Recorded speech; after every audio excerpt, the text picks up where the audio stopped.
it morphed right from reggae, but with a more raw, street oriented edge. You know what I mean? Grimy. You see me? The origins of reggae basically started in the late 60s from ska to rocksteady. Some of the musicians that helped shape it, from Toots and the Maytals to the Wailers, also Peter Tosh, Bonnie Wailer, and Jimmy Cliff, helped shape the sound in its early stages. Yes, reggae was beginning to get popular in the 60s, but it wasn't until the late 60s when it actually merged from ska to rocksteady. That's when reggae started. Because before reggae, we had ska, and rocksteady.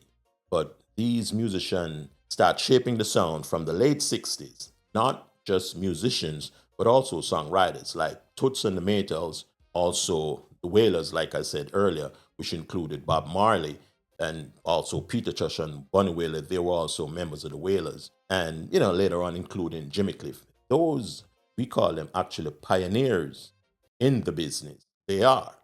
Now, let's get to the sound and style now. The sound and style in reggae. Reggae is actually at a slow tempo compared to dancehall. In reggae, the tempo is usually between 80 to 110 BPM, and it also has that iconic beat. The one drop beat is known as when the kick and the snare is actually played together simultaneously on the third beat. Kick, the snare and the kick on the third beat. That's known as the iconic beat, as the one drop beat in reggae music.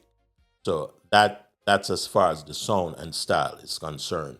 So now, moving along. So now let's take it to the lyrical message as far as reggae is concerned.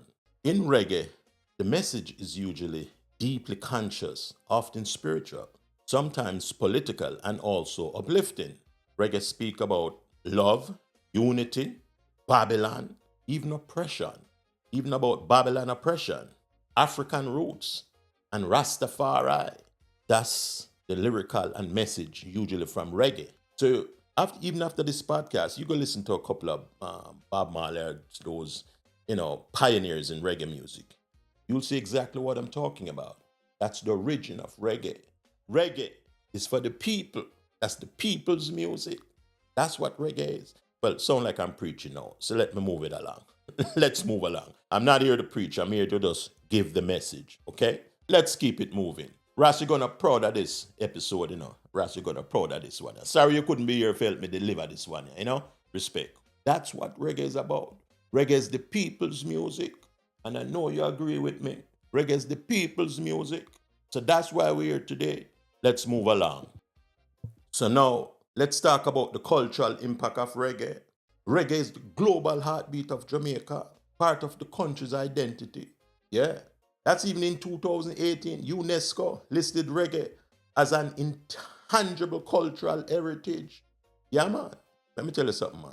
Bob Marley alone carry reggae to the four corners of the world. You're listening over there? Bob Marley alone carry reggae to the four corners of the world. You hear that? Bob Marley. Yeah, man. Bob Marley alone. And I know some of you may disagree, but let me tell you something. And even though he's passed on, his music still a deliver. So that's the cultural impact of reggae. Dominant force. Force to reckon with. That is reggae. Now, let's talk about the dancehall aspect of it now. Let's keep it moving. Again, the origins of dancehall basically started in the late 70s, yeah, to the early 80s, and it's straight out of reggae. It morphed right from reggae, but with a more raw, street oriented edge. You know what I mean? Grimy. You see me? And who helped shape it? Pioneers like Yellow Man, Barrington Levy, and Ika Mouse. Yeah, man.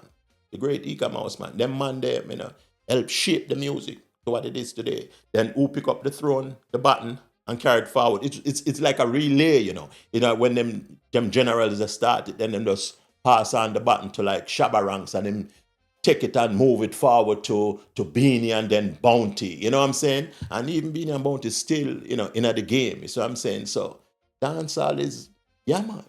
That's what dancehall start out from. So let's keep it moving, man. Very entertaining, man. Lyrics and energy. Dancehall come with a faster tempo between 95 to 120 beats per minute. And from them time, they usually use digital rhythms like computer generated beats, like slanting, you know, remember all them time there? And that came during the 80s there. Like, I think that was a slanting rhythm. That was in the 80s part there. You know, it was like a mostly, especially from the 80s, it was more like a digital, more digital. Yeah, man, them time that was like digital music take over, you know.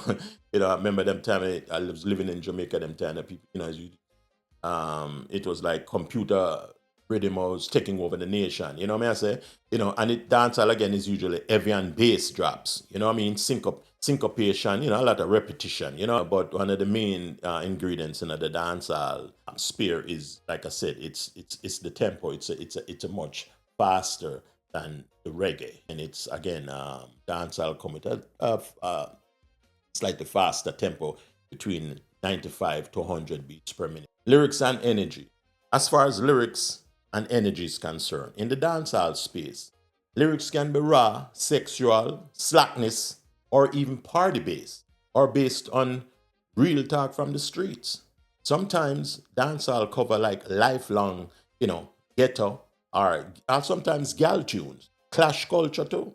Dancehall cover life in the ghetto. Gal tunes, clash culture, or even social commentary. For example, like Shabarangs with trailer load of gal, a waffy come off, and like Vibes Cartel with the Clarks, and Spice with a something like it. So that's the lyrics and energy from dancehall. Are you listening? Yeah, that's the lyrics and energy from dancehall. Cover like life in the ghetto, gal tunes. Yeah, let's move it along. Would appreciate while you're enjoying this content, we would appreciate if you take the time out to do it and also hit that notification bell. So the vibes and performance of dancehall. Dancehall is actually a dance-driven culture. Yeah, man. Dancehall is actually a dance-driven culture. It's all about party vibes and feel nice and fashion too. Not just that, but fashion. Dancehall is a performance-driven culture.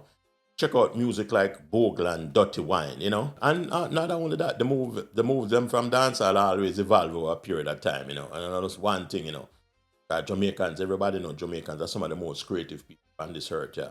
Not just dancing, but in other stuff. But since we're up on the music, I know we just stay upon it. So that's the dancehall in itself. Not only that, I could have made this podcast much longer, but I decided I don't want it too long. So this time I didn't include the sound system part of it, because really and truly, sound system is a big part of the dancehall culture.